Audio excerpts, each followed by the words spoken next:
이 시간 십자가 은혜의 효력이라는 제목으로 말씀을 전하겠습니다. 모든 하나님의 자녀들은 예수님을 믿음으로 구원받았습니다. 이 사실을 믿습니까? 그 어떤 사람도 예수님을 자신의 구주로 영접하지 않고서는 구원받을 수 없습니다. 예수님을 자신의 구주로 영접했다는 것은 우리에게 예수님을 믿는 믿음이 주어졌다는 것이고, 또 우리에게 주어진 그 믿음으로 예수님을 믿어 그 예수님이 나의 삶의 주인 되심을 인정하고, 또 예수님만이 나를 구원하실 수 있다는 사실을 믿는 그 믿음을 소유했음을 뜻합니다. 그래서 하나님 자녀 되었다는 것은 예수님을 구주로 영접하여 구원받았다는 사실의 증거가 되는 겁니다. 만약에 우리가 예수님을 믿는다 말하면서, 예수님을 구주로 영접했다라고 말하면서 만약에 실제적인 우리의 삶이 예수님의 가르침을 따라 살아가지 않는다면 어떻겠습니까? 우리가 예수님을 구주로 영접했습니다. 예수님을 믿습니다. 예수님만이 나의 영원한 삶의 주인 되시고 나의 구원자 되십니다 라고 우리가 입술로는 고백하지만 우리의 삶이 믿음대로 살아가지 않고 우리의 믿음의 고백과 우리의 삶이 일치되지 않는다면 어떻겠습니까? 아마 주변에 많은 사람들이 저 사람 예수님 믿는다고 말하면서, 예수님이 자신의 삶의 주인이라고 고백하면서, 예수님만이 유일한 구원자 되시고 그 구원의 은혜를 받았다라고 말하면서 삶이 다르네? 그럼 거짓이지 않냐라고 아마 말할 것입니다.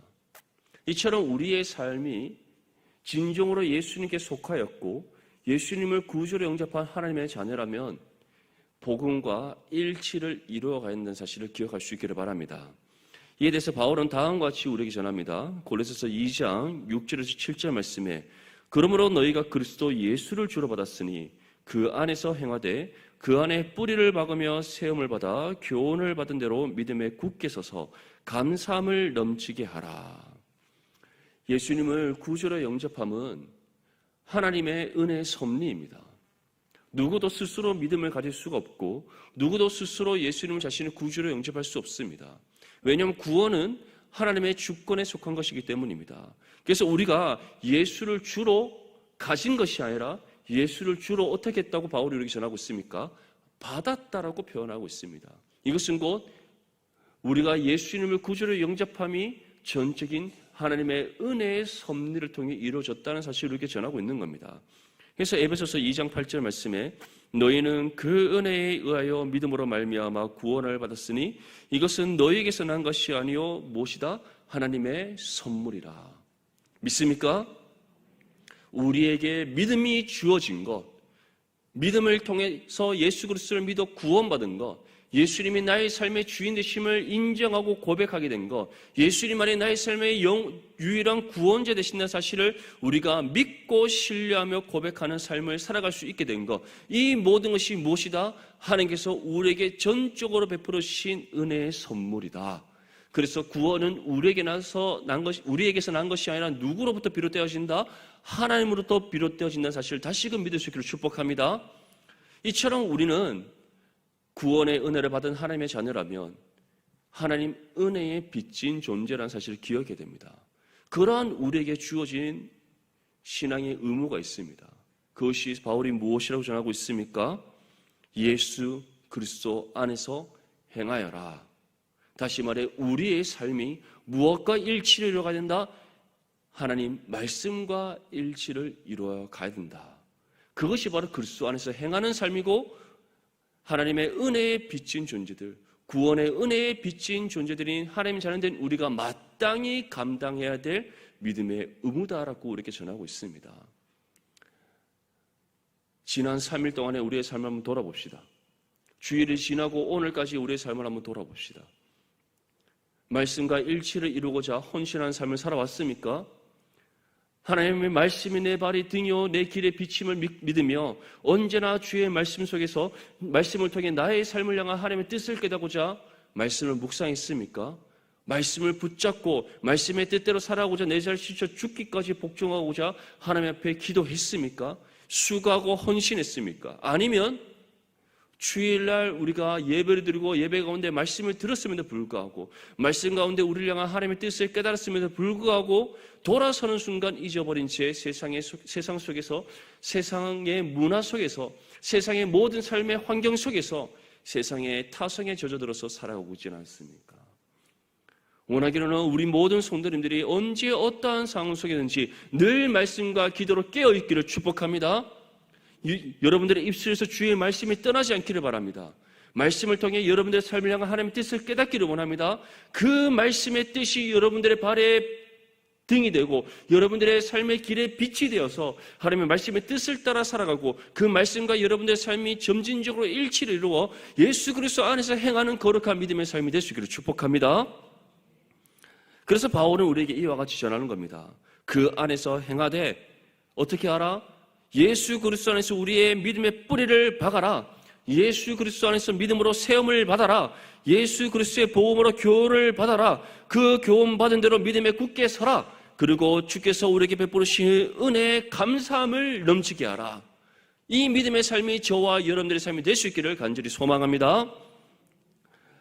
이처럼 우리는 예수 그리스도 안에서 구원의 은혜에 비친 존재로서 예수 그리스도 안에서 행하는 삶을 살아가야 합니다.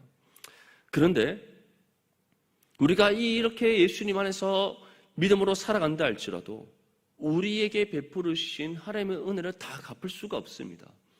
그래서 바울은 다음과 같이 우리에게 권면합니다. 빌립보서 1장 20절 말씀에 나의 간절한 기대와 소망을 따라 아무 일에든지 부끄러워하지 아니하고 지금도 전과 같이 온전히 담대하여 살든지 죽든지 내 몸에서 그리스도가 존귀하게 되게 하려 하나니. 다시 말해 어떻게 살아가라고 우리에게 말씀하고 있습니까? 우리의 전 삶을 들여도 하나님께서 우리에게 베푸르신 그 모든 은혜를 갚을 수가 없습니다. 하늘을 두루마리 삼고 바다를 먹물 삼아도 하나님께서 우리에게 베푸르신 그 은혜를 다 기록할 수 없다는 찬송의 가사처럼 하나님의 은혜는 너무나도 크고 넓고 깊기 때문에 우리의 전 삶을 들여도 우리는 그 은혜를 다 갚을 수 없습니다. 그렇기 때문에 우리에게 어떠한 믿음의 자세로 살아가라고 우리에게 말씀하고 있습니까? 온전히 담대하여 살든지 죽든지 우리 몸에서 누가 존귀하게 되도록 살아라. 예수 그리스도만이 존귀하게 되도록 살아라. 그것이 바로 우리가 살아내야 될 믿음의 삶이라는 사실을 기억할 수 있기를 바랍니다.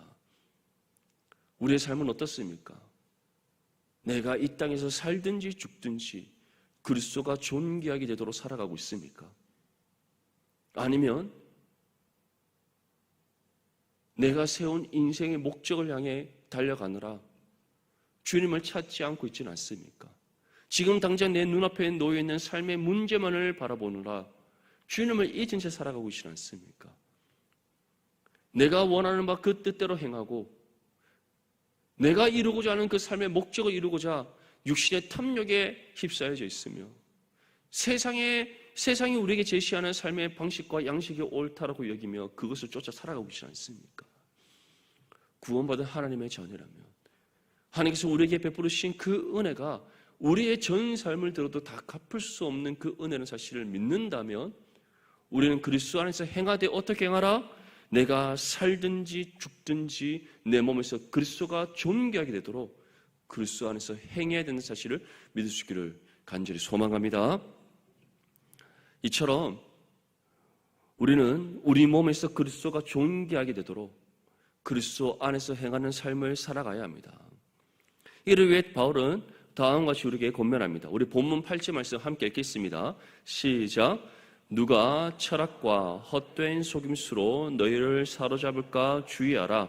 이것은 사람의 전통과 세상의 초등 학문을 따름이요 그리스도를 따름이 아니니라. 아멘. 먼저 첫 번째로 바울은 우리에게 무엇이라고 권면합니까?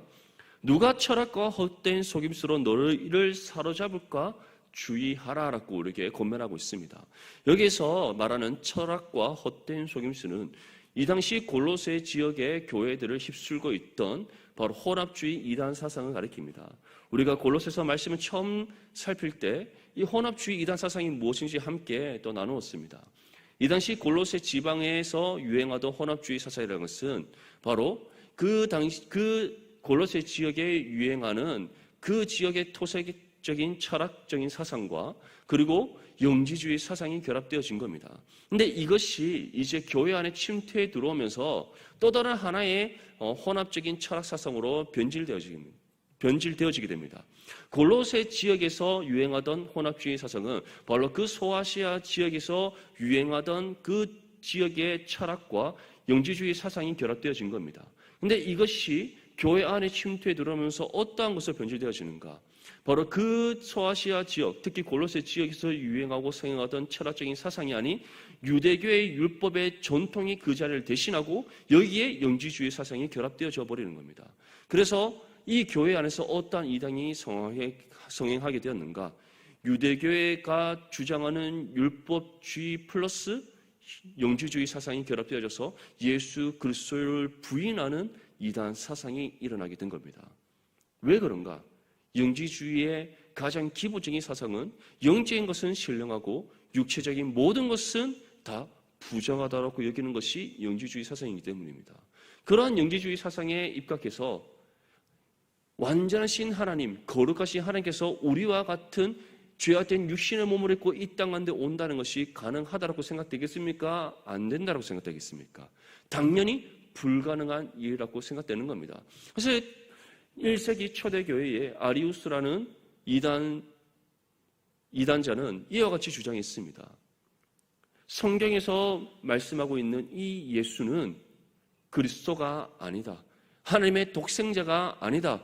이는 말씀이 육신이 되어 이 땅에 오신 분이 아니다. 이는 모든 인류 중에 하나님께서 예수라는 한 사람, 갈릴리인 나사렛에 사는 한 예수라는 사람을 인간의 대표로 세워서 그를 그리스도라 칭해 주셨을 뿐이다. 그는 한 사람 예수일 뿐이지 성자 그리스도가 아니다라고 주장했습니다.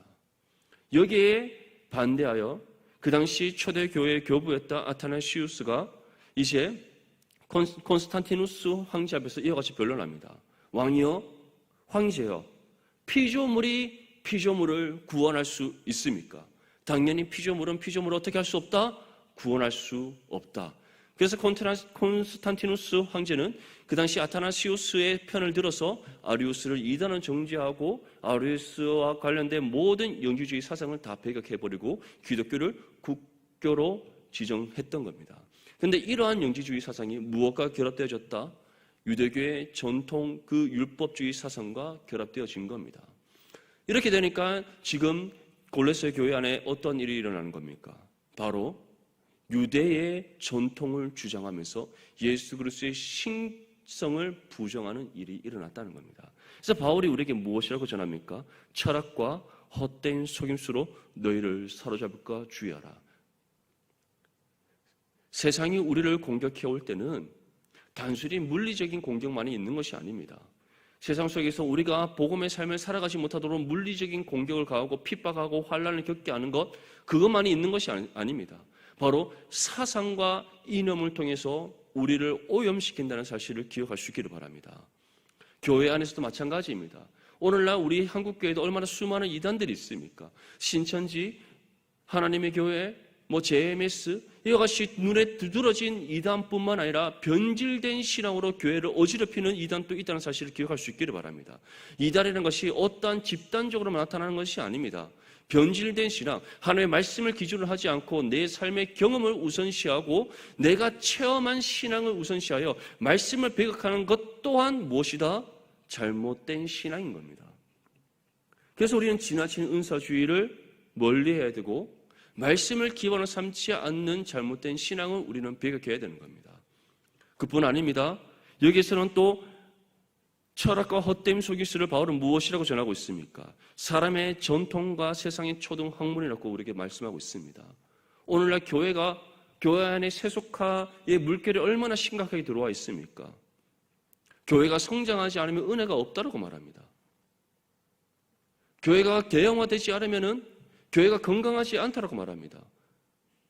분명히 기억하십시오. 성경에서도 전하는 초대교회의 모습도 그뿐 아니라 기독교 2000년의 그 역사도 교회의 성장이 은혜의 지표가 된다고 말한 적은 없습니다. 예루살렘 교회가 베드로의 설교를 통해 수많은 사람들이 몰려왔습니다. 한 번에 3,000명이 돌아서고 또 솔로몬 행각에서 말씀을 전했을 때 5,000명이 돌아섰습니다. 하지만 그 이후에 스데반의 핍박 이후에 어떻게 됩니까? 예루살렘 교회가 뿔뿔이 흩어지게 하셨습니다. 왜냐? 모여있지 않고 예수님의 명령을 따라 땅끝까지 이르러 복음을 전해야 되는데 예루살렘에만 모여있으니까 하나님께서는 그렇게 하지 않고 온 열방하여 복음을 전할 수 있도록 그들을 흩으시는 작업을 하셨던 겁니다. 바울을 통해 수많은 교회가 세워졌습니다. 그런데 그 모든 교회가 우리가 생각하는 것처럼 엄청난 큰 대형 교회를 이루었나? 그렇지 않습니다. 가정교회를 비롯해서 또는 200명의 조직교회를 이루는 그 정도 규모에 밖에 되지 않습니다. 그럼에도 불구하고 그 교회가 나중에는 무엇을 변화시켰습니까? 로마라는 당대 최강대국을 기독교로 개종시키는 놀라운 은혜의 역사를 일으켰다는 사실을 믿을 수 있기를 바랍니다. 이처럼 교회의 은혜의 지표는 교회의 성장과 관련이 없습니다. 하지만 중요한 것은 우리가 은혜를 갈구하고 영혼 구원의 열매가 맺어지면 맺을수록 무엇이 일어난다? 그 결과로서 성장이라는 것이 이루어지는 겁니다. 그런데 교회 안에 세속화가 들어오니까 교회를 무엇처럼 여깁니까? 기업처럼 여기는 겁니다. 어떠한 행사를 하고 어떠한 이벤트를 하고 어떠한 운동을 벌여서 성과를 내고 열매를 맺어서 그것으로 인해서 어떠한 지표를 삼으려고 합니다. 바울은 그것을 우리에게 배격할 것을 말하고 있는 겁니다. 그것을 가리켜 무엇이라고 전합니까? 세상의 초등학문이다. 그렇다면 사람의 전통은 무엇인가? 여기에서 바울은 바로 이 혼합주의 철학사상, 교회 안에서 변질되어진 철학, 다시 새롭게 변화되어진 철학사상, 바로 유대교의 율법주의를 배격하라고 우리에게 권면하는 겁니다. 유대인들이 따르는 유대교의 율법주의는 바로 제2성전기, 바벨론으로부터 예루살렘이 멸망한 이후에 이 시에 시간이 지나서 스룹바벨과 예수를 통해 제1차 포로귀환이 이루어집니다. 그때 무엇이 지어집니까? 성전이, 예루살렘 성전이 다시 재건됩니다. 그것이 바로 제2성전기입니다. 그때로부터 예수님께서 이 땅 가운데 오시는 그때의 시간을 가리켜 신구약 중간기라고 제2성전기라고 합니다. 그런데 그때에 이제 어떠한 일이 일어나는가? 말라기 선지자 이후로 예수님께서 이 땅 가운데 오시는 그날까지 하나님의 계시가 중단되는 그 시기가 있었습니다. 그때에 바로 유대인들의 랍비들, 다시 말해 유대교의 선생들이 율법의 해석의 조항들을 달기 시작합니다. 세세한 율법의 조항. 왜냐? 그들은 율법을 온전히 준수해야만 구원받을 수 있다고 믿었기 때문입니다. 그렇게 하면서 이 시에 그 율법의 조항들에 대한 관한 책들이 만들어지기 시작합니다. 얼마나 많은 책들이 만들어졌겠습니까? 수백 년에 걸쳐서 다양한 많은 유대교의 선생들이 각각의 생각을 따라서 율법의 해석을 만들었으니 얼마나 많은 책들이 있겠습니까? 그 책들의 모음집을 미드라시라고 얘기를 하는 겁니다. 미시나 미드라시. 유대교의 율법주의라는 것은 하나님께서 주신 모세를 통해 주신 613개의 율법을 지키는 것이 아닙니다. 바로 이 신구약 중간기 동안에 만들어진 유대교의 바리새인들, 율법주의자들이 만들어 놓은 율법의 해석을 따르는 것을 바로 그들이 율법주의라고 부르는 겁니다. 바울은 그러한 전통을, 사람이 만든 전통을 철저하게 배격할 것을 우리에게 권면하고 있습니다. 우리 교회 안에도 마찬가지입니다. 70년이 넘는 이 세월 동안에 이 교회에도 우리만의 전통이 있을 것입니다. 하지만 분명히 기억하십시오. 교회는 항상 말씀으로 개혁되어져야 됩니다. 아무리 이 교회의 70년이 넘는 역사 동안에 우리가 이러한 전통을 만들어 왔다 할지라도 그것이 하나님의 말씀과 배치된다면 우리는 철저히 버려야 됩니다. 하나님의 말씀과 맞지 않다면, 하나님의 말씀의 뜻을 따라 바르게 세워져 나가는 방법이 아니라면 우리는 말씀 앞에 그 모든 우리 사람의 전통을 버릴 수 있어야 됩니다. 바울은 그것을 우리에게 말씀하고 있는 겁니다. 그렇지 않다면 우리는 어떻게 되는 것이다? 그리스도를 따름이 아니니라.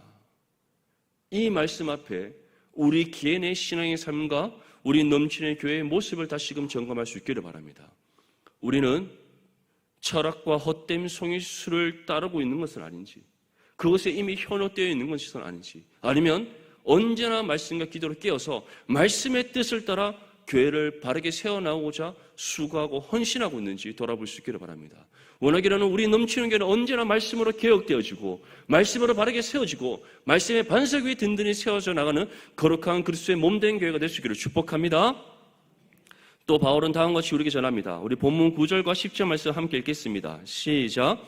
그 안에서는 신성의 모든 충만이 육체로 거하시고 너희도 그 안에서 충만하여 졌으니 그는 모든 통치자와 권세의 머리시라. 아멘. 자, 두 번째로 바울은 우리에게 무엇을 고면하고 있는가? 바로 우리가 예수 그리스도 안에서 충만해야 됨을 말씀하고 있습니다. 먼저는 예수님 안에서는 무엇이 어떻다라고 말씀하고 있습니까? 신성의 모든 충만이 육체로 거하신다. 이것을 사도 요한은 다음과 같이 우리에게 전합니다. 요한복음 1장 14절 말씀에 말씀이 육신이 되어 우리 가운데 거하심에 우리가 그의 영광을 보니 아버지의 독생자의 영광이요 은혜와 진리가 충만하더라. 다시 말해 예수님께서는 어떠한 분이시다? 완전한 하나님이시며 그 어떤 죄가 없으시 완전한 육신의 몸을 입고 오신 이 예수 그리스도이심을 우리에게 말씀하고 있는 겁니다. 그래서 말씀이 육신이 되어 이 땅 가운데 임하셨는데 그 영광이 어떠한 영광이다? 하나님 아버지의 영광이다. 그리고 은혜와 진리가 충만하더라. 그래서 그것을 바울은 어떻게 표현하고 있습니까? 예수님 안에는 하나님의 신성의 모든 것이 충만하다. 다시 말해 완전한 하나님이시며 완전한 사람의 모습으로 오신 우리 주 예수 그리스도다. 그런데 우리가 그 안에서 어떻게 되었다? 그러한 예수 그리스도 완전한 하나님이시며 완전한 사람의 모습으로 이 땅에 오신 그 예수 그리스도 안에서 우리가 충만하여 졌다라고 고백하고 있는 겁니다. 그렇다면 우리가 그 안에서 충만해졌다는 것은 무엇을 의미하는가? 바로 예수 그리스도를 믿어 구원받았다. 그리고 우리 가운데 임한 그 구원이 어떠한 구원이다? 완전한 구원이다. 그 사실을 우리에게 전하고 있는 겁니다. 우리에게 임한 구원이 예수 그리스도를 믿음으로 우리에게 임한 구원이 완전한 구원인 이유가 무엇입니까? 바로 우리의 구원은 우리로 하여금 모든 죄에서 해방시켰고 모든 죄의 문제를 해결받았으며 죽었던 우리의 영혼의 새 생명이 임하여서 새로운 피조물로 거듭났고 무엇보다 우리 안에 누가 임하셨다? 성령께서 임하셨기 때문입니다. 성령께서 우리 가운데 임하셨다는 것, 특별히 우리의 영혼이 성령께서 임하시는 좌소가 되었다는 것은 우리의 영혼이 다시 살아난 존재가 되었고 잃어버렸던 하나님의 형상을 회복받은 영혼으로 거듭났다는 사실을 우리에게 전하는 겁니다. 그래서 우리가 이 땅에서 육신의 삶을 마친 이후에 우리에게 무엇이 예배되어져 있습니까? 영원한 하나님 나라에서의 영원한 삶이 예배되어져 있는 겁니다. 그것이 바로 예수 그리스도 안에서 충만하여졌다는 사실임을 믿을 수 있기를 바랍니다. 그렇게 우리는 어떠한 삶을 살아가게 되겠습니까? 모든 통치자와 권세의 머리가 되시고 우리를 충만케 하신 예수 그리스도만을 온전히 따르는 믿음의 삶이 되어야 될 줄 믿습니다. 만약 우리에게 임한 구원이 완전하지 않았다면 성령께서 우리 가운데 임하실 수 없습니다. 왜냐? 우리의 영혼이 하나님의 형상으로 회복될 수가 없기 때문입니다. 그렇기 때문에 우리는 우리 안에 성령이 임하실 수 없을 뿐만 아니라 성령과 하나됨을 이룰 수 없습니다. 예수님이 우리의 삶의 구주가 될 수 없습니다. 여전히 우리는 죄 아래 갇혀 있을 것이고 임박한 하나님의 심판의 진노 아래 있을 것입니다. 왜냐? 우리의 구원이 완전하지 않기 때문입니다. 하지만 우리에게 임한 구원은 어떻다? 완전한 구원이다. 왜냐? 예수님께서 십자가의 죽음을 통해 그 죽음의 권세, 우리의 모든 죄의 문제를 해결하셨기 때문입니다. 우리의 모든 죄의 삭스를 갚으셨기 때문입니다.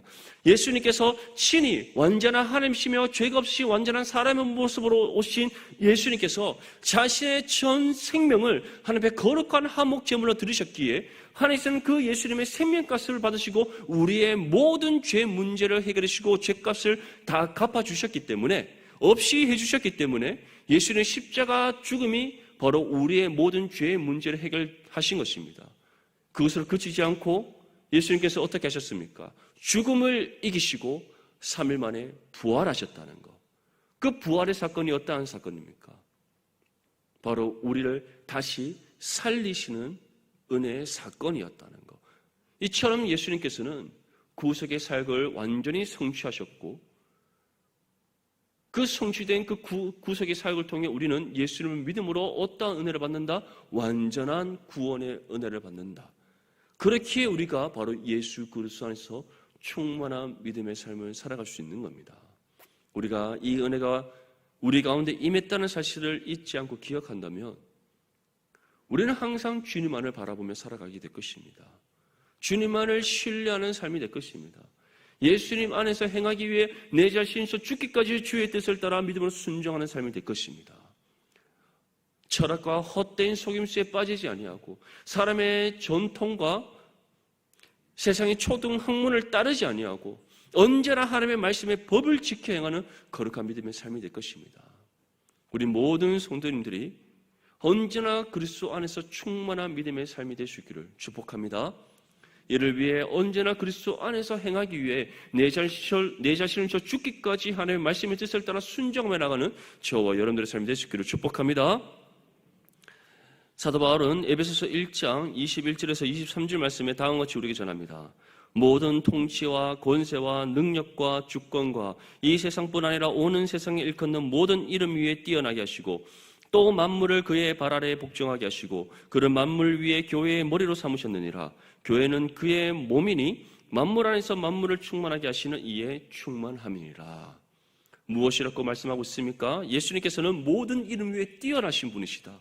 모든 만물을 자신의 발 아래에 복종하게 하신 분이시다. 또한 성부 하나님께서는 예수 그리스도를 어떻게 하셨다? 만물 위에 교회의 머리로 삼으셨다.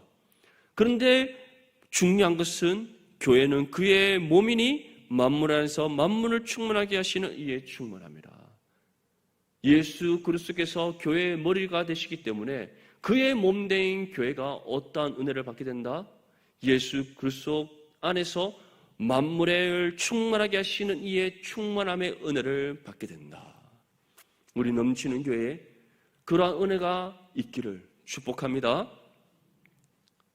우리 넘치는 교회 이름처럼 언제나 주님 안에서 은혜가 넘쳐나고 감사가 넘쳐나고 그리스도의 십자가 사랑의 은혜가 넘쳐나는 교회가 될 수 있기를 바랍니다. 그러한 교회가 되기 위해서 우리가 어떻게 해야 되겠습니까? 언제나 그리스도 안에서 행하기 위해 수고하고 헌신해야 될 줄 믿습니다. 사람의 전통과 세상의 초등 학문을 따르는 철학과 헛된 것을 따르는 것이 아니라 언제나 그리스도 안에서 행하고 말씀의 진리를 붙잡고 그 뜻을 따라 순종하는 삶이 되어야 될 줄 믿습니다. 우리가 그렇게 살아갈 때 우리 개인의 삶을 넘어 우리 넘치는 교회 가운데 만물을 충만하게 하시는 그리스도의 충만하신 은혜가 가득 채워질 줄을 믿습니다. 우리 본문 11절과 12절 말씀 함께 읽겠습니다. 시작. 또 그 안에서 너희가 손으로 하지 아니한 할례를 받았으니 곧 육의 몸을 벗는 것이요 그리스도의 할례니라. 너희가 세례로 그리스도와 함께 장사되고 또 죽은 자들 가운데서 그를 일으키신 하나님의 역사를 믿음으로 말미암아 그 안에서 함께 일으키심을 받았느니라. 아멘. 마지막으로 바울은 우리가 왜 그리스도 안에서 행해야 되는지에 대한 이유를 설명하고 있습니다. 그 이유가 무엇이라고 우리에게 전하고 있습니까? 우리가 손으로 하지 아니한 할례를 받았기 때문이다. 바로 그것이 그리스도의 할례인데 그것이 어떠한 것이다? 믿음으로 말미암아 예수 그리스도 안에서 함께 일으키심을 받는 구원의 은혜다. 그 은혜를 받았음을 믿습니까? 손으로 행하는 할례는 무엇입니까? 바로 구약의 율법이 우리에게 제시하는 할례입니다. 하지만 우리는 손으로 행하는 할례를 받지 않았습니다. 손으로 하지 아니하는 할례를 받았습니다. 그 할례가 무엇입니까? 예수 그리스도를 믿음으로 구원받는 은혜입니다. 왜 그것이 할례인가? 할례를 하나님께서 행하라고 아브라함의 때부터 주신 그 이유가 무엇입니까? 할례를 통하여서 그들이 하나님께 속한 언약의 백성이 되었다는 것에 대한 표징으로 삼도록 하셨기 때문입니다. 하지만 이제는 할례가 아닌 무엇으로 구원받는다? 예수 그리스도를 믿음으로 구원받는다. 왜 그것이 우리에게 중요한가? 우리가 새 언약에 속한 존재이기 때문입니다. 할례는 하나님의 언약 백성이 되는 것이고 그에 대한 표징으로 삼아지는 겁니다. 그렇다면 우리가 손으로 하지 않는 할례를 받았다는 것은 바로 우리가 새로운 피조물로 거듭나서 하나님께 속한 하나님의 자녀가 되었다는 것에 대한 증거고 하나님께서 그러한 증거의 표징으로 무엇을 우리에게 주셨습니까? 하나님의 영이신 성령을 우리 가운데 보내셔서 우리의 심령 안에 임하게 하셔서 거하게 하셨다는 사실을 믿을 수 있기를 바랍니다. 그래서 바울이 우리에게 무엇이라고 전합니까? 너희가 세례로 그리스도와 함께 장사되고 또 죽은 자들 가운데서 일으키신 하나님의 역사를 믿음으로 말미암아 그 안에서 함께 일으키심을 받았다.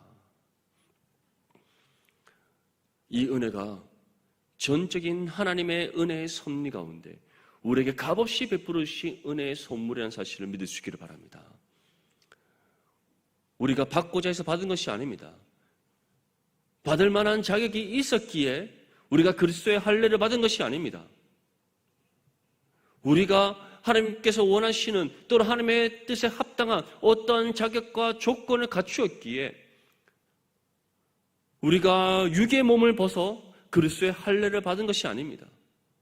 하나님께서 우리를 창세전에 구별되게 선택하셨고 구별되게 선택한 우리를 하나님 앞에 거룩하고 흠이 없는 존재로 세우시고자 그 뜻을 정하셨다는 이유 하나만으로 하나님 정하신 때에 우리를 찾아오셔서 말씀을 들음으로 믿음을 얻게 하시고 또 하나님께 주신 그 믿음으로 예수 그리스도를 우리의 구주로 영접하여 구원받게 하셨습니다. 새로운 피조물이 되게 하셨습니다.